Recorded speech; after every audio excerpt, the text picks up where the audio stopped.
All right. So here we go. You're going to feel like you know everything when we talk about this, okay? So a midpoint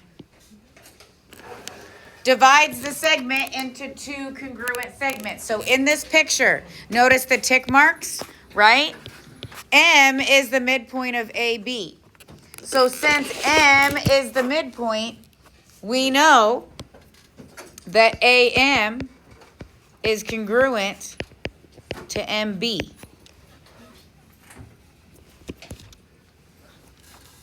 Midpoint. Can we handle that? I thought so. MB? What am I not understanding with MB? Well, MB is the initial, or you're trying to say who? Yes. Who's? Who's? Marcus Burton. Cool. It is really cool. I can't believe you don't know who Marcus Burton is. Who does he play for? I don't know Marcus Burton. Who does he play for? Wait, you're telling me you don't know who Marcus Burton is? I can't believe you don't know Who does he play for? Marcus Burton. You're telling me you don't know who Marcus Burton is. You're telling me you don't know who he plays for? Okay. Now, if we have a point, ray, line segment, plane, something going through the midpoint, then we call it a segment bisector. Bisector, bi as in two. Cuts it into two pieces, bisector. Bisect, cuts it into two. Okay? So we could say that this line is a segment bisector of our segment AB because it's cutting it in half. Fair enough? Okay. So we're going to draw some pictures here.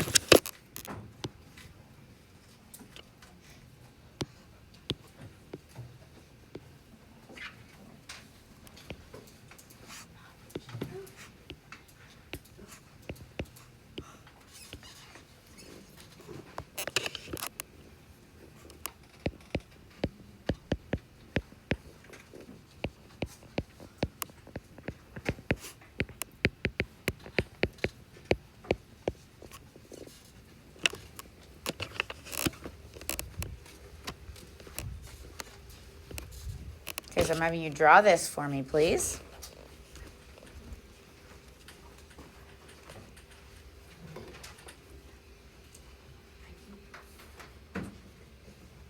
I'd love to see that picture sometime. What, my picture? Of you with Michael Burton. Marcus. Marcus. What team does he play for? Planet Fitness. He plays for Planet Fitness. Okay, so let's answer this first question. What is the segment bisector? Not that. Okay, point S. Point S is the segment bisector. Now, if our S is 24, what does that mean about ST? Ooh, cool. And what does that mean about RT? 48. Or it could also be represented as the length RS multiplied by 2. Yep, which is 48, right? Yep. So, R to T for you.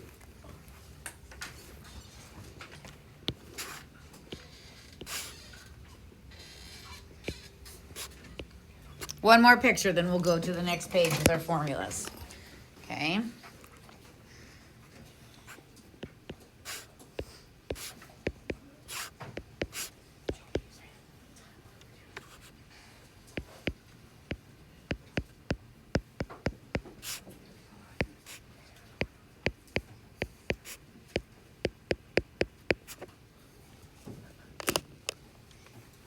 Oops.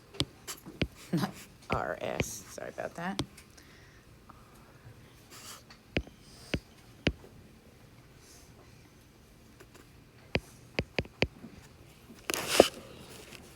See what I did there? Nebraska. Oh yeah.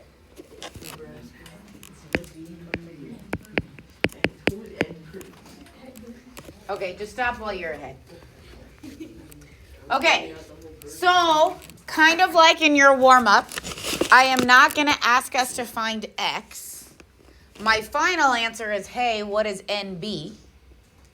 Okay, but we are going to have to solve for x first, okay? Now, if NE equals 6x minus 7 and EB equals 5x plus 1, what are we going to have to do with those? Equal to each other. Okay, these segments are equal according to our picture since E is the midpoint, so we're going to set them equal to each other. Okay. X equals what? 8. Actually, the minus 1 is Because we would have to subtract 5x over here, we would have to add 7 over here, okay? But x equals 8 is not our final answer, okay? Now, we can do one of two things. We can plug in x 2 times and add these two together. Or We can do it once and then multiply it. 18. we could figure out what NE equals and then double it. EB. Or EB? Okay, let's do EB, fine. EB is 5 times 8 plus 1, which is what? 81. EB is 41. So NB is double that, 82. Okay.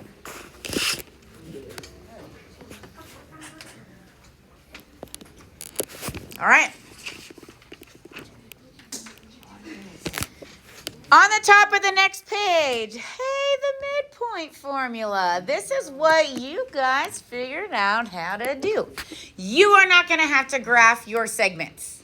If I give you 2 coordinates, you can take x plus x divided by 2, y plus y divided by 2, and boom, we are in the middle. Okay? What I want you to do is circle that formula because it's important. And then we're going to write down these coordinates right here. -2, 5, and 3, 7.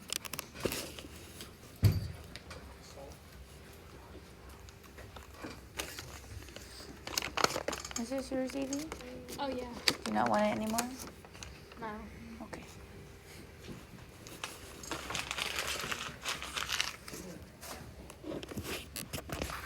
Okay, so let's talk through how we would find the midpoint. Are you ready? MP for midpoint.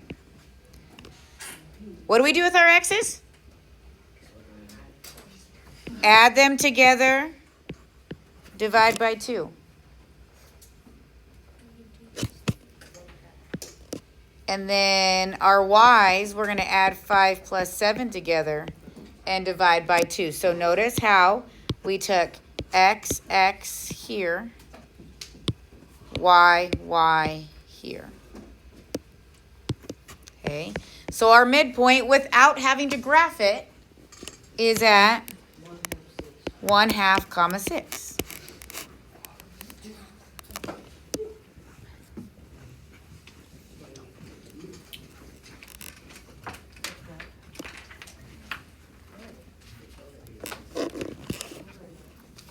Okay.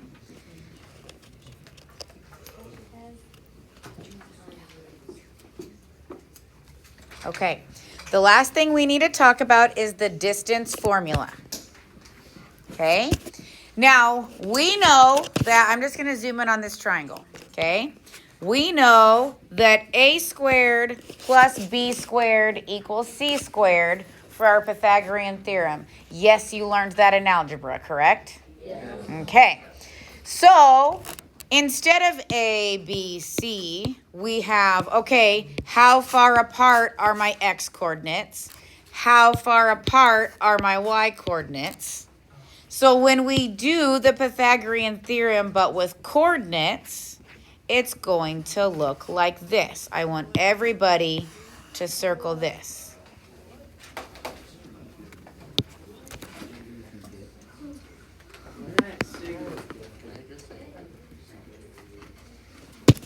Okay, so I'm hearing some question marks. If we say A, B, C, we know that A squared plus B squared equals C squared. So if I want C without the square, then I have to square root both sides, yes? Yeah. Okay, that's what this is. But instead of A, we have, hey, how far apart are my x's? We have x minus x. Instead of B squared, we have, hey, how far apart are my y's? Y minus y. Micah? Yeah, they're over here. Okay, yeah. What if you get negative and you have to square root it? But can a number that we square be negative? No. No. So because we have squares underneath, okay? So let's just see what this looks like, okay? So we're going to take the same coordinate, negative 2, 5, and 3, 7, and we're going to find the distance between. Okay? So this is what I would do. Everybody draw the big square root. Draw parentheses squared plus parentheses squared. Okay?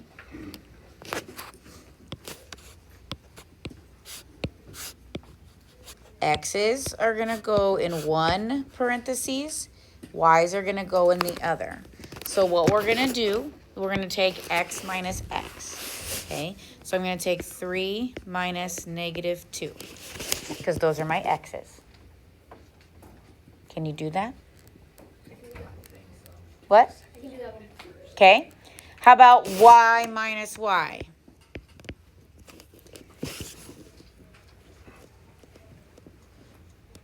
So right now we're just filling in x minus x, y minus y. So we have the square root of, would this be 5 squared plus 2 squared?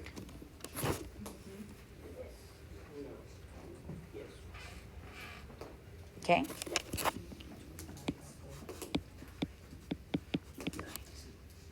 So all I want you to tell me is the square root of 29. Boom, that, we're done.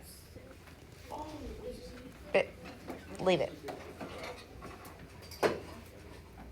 Okay. Now, what happens if we take negative 2 minus 3 and then square it? Would we get 25 still? Okay, let's see. If I take negative 2 minus 3 squared and 5 minus 7 squared, would we still get 25 plus 4?